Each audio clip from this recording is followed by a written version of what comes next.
When we speak of control, many imagine restriction. But true control is not about chaining yourself. It is about directing your energy with awareness. There are 4 areas of life that silently decide the quality of your journey: your mouth, your mood, your money, and your mind. First, the mouth. Every word is like a seed. Once it leaves your lips, it will grow, whether into a flower of peace or a thorn of conflict depends on you. If you speak in anger, that anger will return to you. If you speak with kindness, it will echo in the hearts of others. Learn to pause before speaking. Sometimes silence speaks more loudly than any argument. Second, the mood. Your mood is the climate of your inner world. Just as you cannot stop the rain, you cannot stop emotions from arising. But you can carry an umbrella. That umbrella is awareness. Feel anger, but do not let it drive your actions. Feel sadness, but do not let it take away your hope. A balanced mood comes from observing your emotions before they control you. Third, the money. Money is a tool. It can build or it can destroy. Many are prisoners of their own spending habits, chasing desires they never needed in the first place. Control your money by first controlling your impulses. Save before you spend. Spend on what brings true value, not just temporary pleasure. Remember, wealth is not how much you have, it's how well you use it. Finally, the mind. The mind is the root of all your actions. If it is restless, your life will be restless. If it is clear, your life will be clear. Train it daily. Through reflection, through stillness, through focus. Feed it with knowledge, not with noise. For what the mind believes, the body follows, and what the mind rejects, the heart will struggle to accept. To control these 4, mouth, mood, money, and mind, is to walk with discipline, awareness, and strength. And when you walk this way, life no longer feels like a storm to survive, but a path you consciously choose to travel. Words are one of the most powerful tools human beings possess, yet they are often treated carelessly. Each sentence we speak is like a seed cast into the soil of another person's mind. Some seeds grow into flowers of encouragement, understanding, and trust. Others grow into weeds of doubt, anger, and resentment. Whether we realize it or not, every time we open our mouths, we are planting something. The question is, are we planting seeds that will heal or seeds that will harm? This is why learning to control the mouth is not simply about avoiding rude or hurtful language, but about cultivating mindfulness before, during, and after we speak. The way we use words has the power to shape relationships, influence decisions, and even change the direction of our lives. One careless remark can destroy years of trust, while one thoughtful statement can mend years of distance. Consider how easily people can misunderstand each other when words are spoken without clarity. What may seem like a harmless joke to one person can be taken as a deep insult by another. This is why pausing before speaking is a form of wisdom. In that pause, you give yourself the chance to check whether your words are necessary, kind, and true. It is also important to understand that silence is not weakness. Many people believe they must respond to every comment, argument, or provocation. Yet silence, when chosen consciously, can be far more powerful than any speech. Silence can diffuse anger, prevent escalation, and give you time to think. In certain situations, it is the highest form of self-control. For instance, when emotions are running high, arguing rarely leads to a solution. In those moments, silence allows the emotional wave to pass, creating space for calmer and more constructive communication. Speaking with mindfulness also means being aware of tone, not just words. The same sentence can feel comforting or insulting depending on the tone in which it is delivered. Saying, "I understand," with genuine warmth creates connection, but saying it with sarcasm builds walls. This is why controlling the mouth is as much about managing the emotions behind speech as it is about the words themselves. When the heart is calm, the mouth naturally becomes more measured, and words become tools for understanding rather than weapons for conflict. Listening plays an equally important role in controlling the mouth. Many people speak not to communicate, but to wait for their turn to talk. In doing so, they miss the chance to truly hear the other person's perspective. Mindful speech begins with mindful listening. When you listen fully, without judgment, without preparing your reply, you create a space where the other person feels respected and understood. Often, when people feel heard, the need for harsh words or defensive arguments disappears altogether. Another aspect to consider is the long-term effect of repeated patterns of speech. If your language is constantly negative, cynical, or critical, it not only affects others but also shapes your own mindset. Over time, you start to believe the very words you repeat. Complaining constantly can make life feel heavier than it is. Speaking with gratitude can make even challenges seem lighter. Words do not just describe our reality, they influence it. That is why speaking in a constructive, solution-focused manner is a way of shaping a better life for yourself and those around you. Controlling the mouth does not mean you must avoid honesty or difficult conversations. On the contrary, it means learning to express truth in a way that is respectful and effective. This requires courage and skill.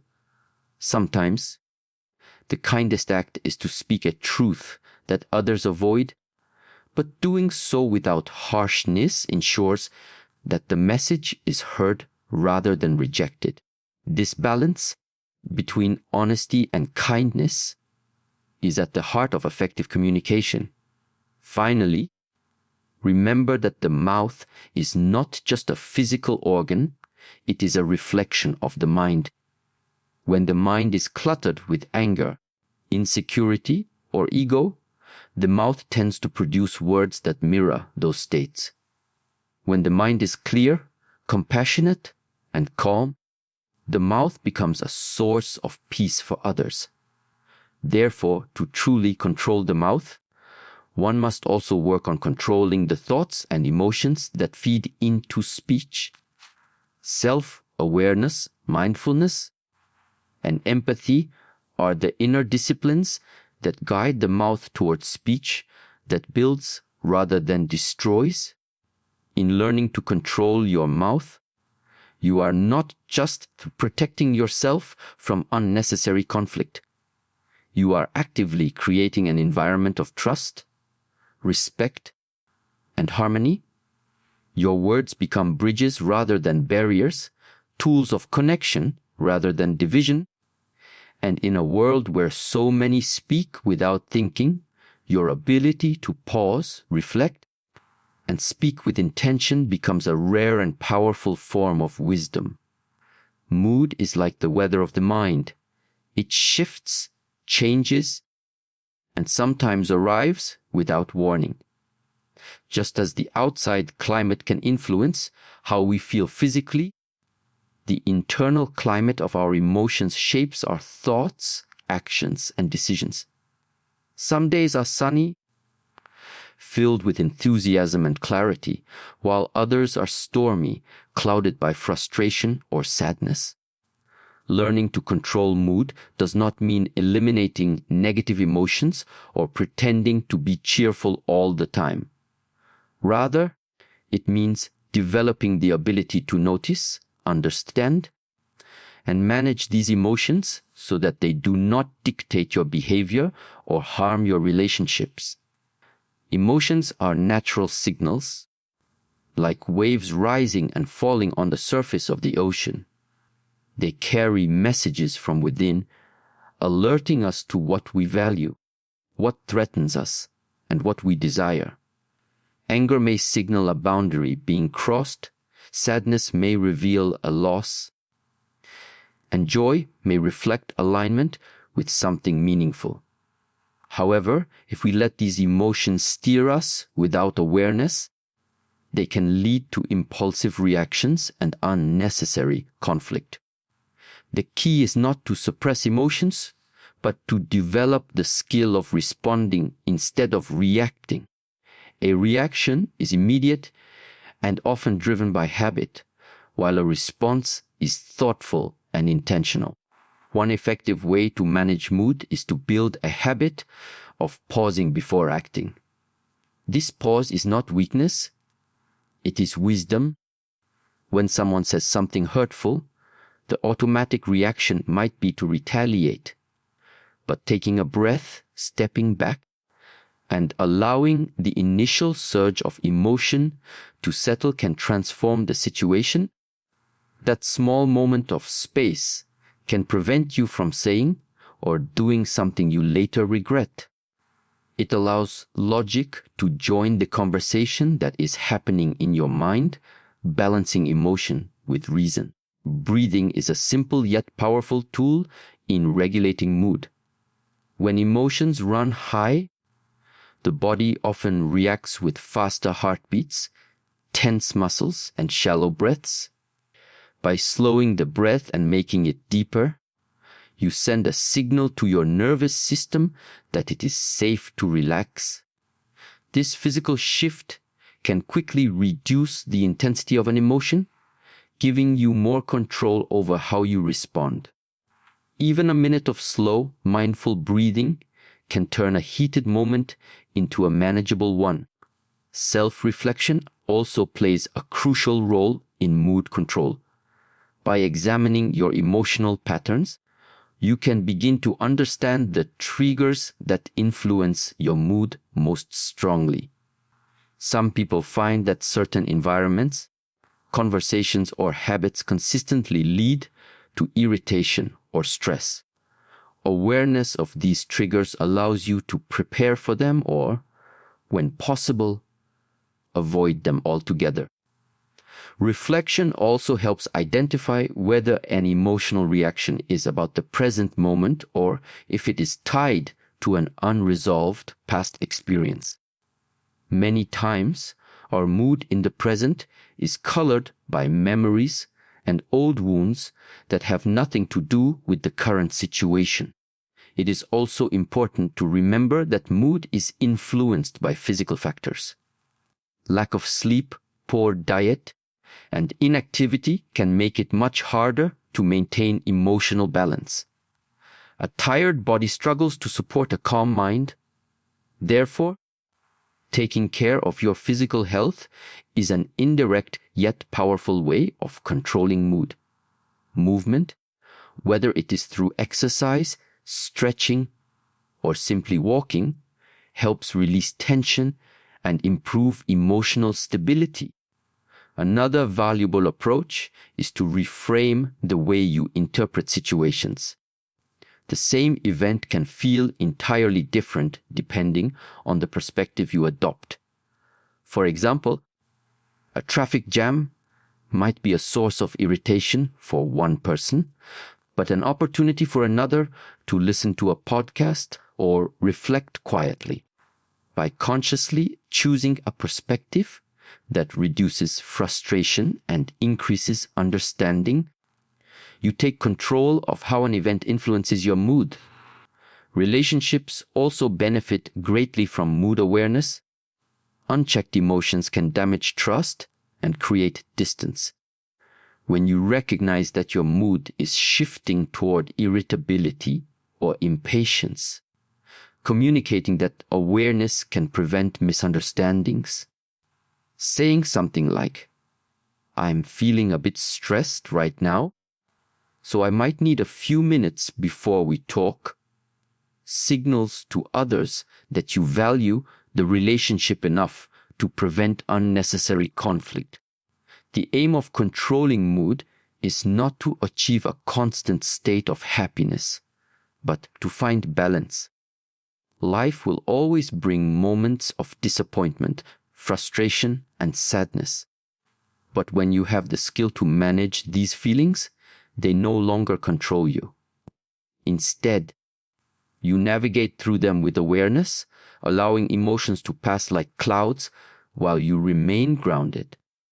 Over time, this practice strengthens resilience, builds patience, and fosters a calm presence that benefits not only you but everyone around you. Ultimately, mood control is a form of self-mastery. It is the art of steering your inner weather so that storms do not throw you off course. By cultivating awareness, practicing pause, caring for your body, and reframing challenges, you develop the ability to move through life with steadiness. In doing so, you discover that true strength is not in overpowering others or suppressing emotions, but in guiding your inner world with clarity and grace. Money is one of the most commonly misunderstood elements of life. Many see it as a measure of success, while others see it as the root of problems. In truth, money itself is neither good nor bad. It is a neutral tool. The way we manage it determines whether it becomes a source of stability or a cause of stress. Controlling money begins with controlling our mindset about it. If we see money only as something to be spent, it will always slip away. If we see it as a resource to be managed and multiplied, it will work for us instead of against us. A major challenge in controlling money is the influence of emotions on spending. People often buy not because they need something, but because they want to feel a certain way. Shopping can become a way to cope with boredom, stress, or low self-esteem. While the purchase may bring temporary satisfaction, it often leaves behind regret or financial strain. Recognizing the emotional triggers that lead to spending is the first step toward breaking free from this cycle. Asking questions like, "Do I need this?" or "Will this still matter to me in a month?" can create the pause needed to make wiser decisions. Another key principle is to save before you spend. Many people make the mistake of spending first and saving whatever remains, which often turns out to be nothing. By deciding on a fixed percentage of income to save each month and treating it as a non-negotiable expense, you create a habit that steadily builds financial security. This discipline ensures that even when income fluctuates, your long-term stability is protected. Distinguishing between needs, wants, and impulses is equally important. Needs are essentials such as food, shelter, and healthcare. Wants are comforts that can improve life but are not essential. Impulses are sudden desires with little lasting value. Without clarity in these categories, it is easy to confuse wants and impulses with needs, leading to financial imbalance. A simple habit of delaying non-essential purchases by a day or two can reveal whether they are truly worth the cost. Controlling money also means thinking ahead. Short-term pleasure should not come at the expense of long-term goals. Planning for emergencies, future education, or retirement may not feel exciting in the present, but it provides freedom and security in the future. When you have financial stability, you make decisions from a position of strength rather than desperation. Living within your means is another cornerstone of money control. This does not mean living in deprivation, but choosing a lifestyle that allows you to meet obligations, save regularly, and still enjoy life. Many fall into the trap of upgrading their lifestyle every time their income increases, only to find themselves still living paycheck to paycheck. Avoiding this trap requires self-awareness and the willingness to find satisfaction in enough, rather than chasing endless upgrades. Finally, remember that money reflects values. How you choose to spend, save, or invest it shows what truly matters to you. If generosity, family, or learning are important, your financial decisions should reflect those priorities. Money spent on what aligns with your principles brings more fulfillment than money spent on fleeting pleasures. When money is under control, it becomes a servant rather than a master. It supports your goals, protects you from unnecessary stress, and gives you the freedom to focus on what truly matters.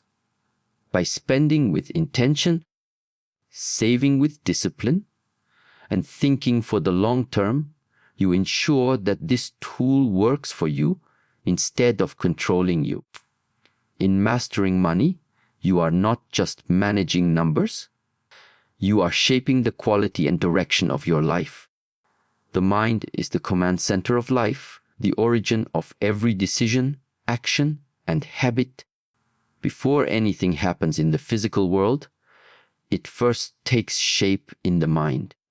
Thoughts are the seeds from which reality grows, which is why controlling the mind is the foundation of controlling life. If the mind is scattered, restless, or clouded by negativity, it will influence every choice in a harmful way. But if it is clear, focused, and disciplined, it can direct you toward growth and fulfillment. Training the mind is not about forcing it into silence or perfection. It is about guiding it with awareness so that it becomes your ally instead of your enemy.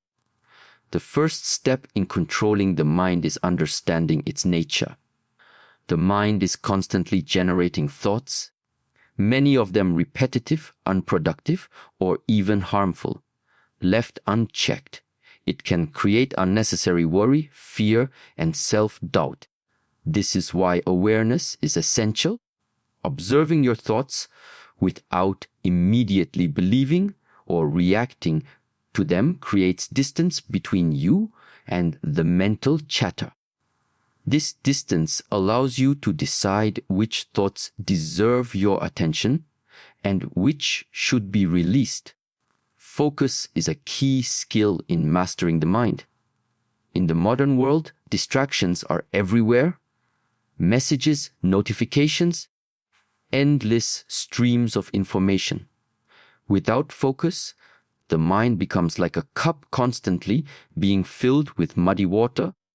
There is no clarity. Setting aside time for uninterrupted work, study, or reflection trains the mind to stay with one task at a time.